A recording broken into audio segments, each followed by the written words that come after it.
dəvət ediyorum. Mənə deyil, məsələn, filan kəs. Dəvət ediyorum.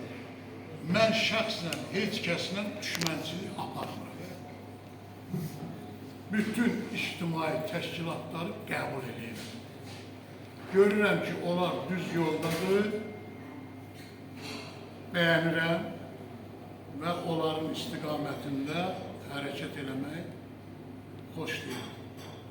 Yox, kimsə bizə qarşı təmiz fikirlə deyir, eybi yoxdur, onu da dəvət edir.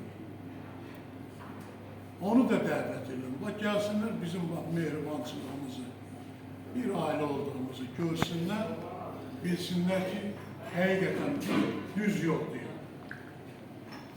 Axşam Təranə xanımı demişəm.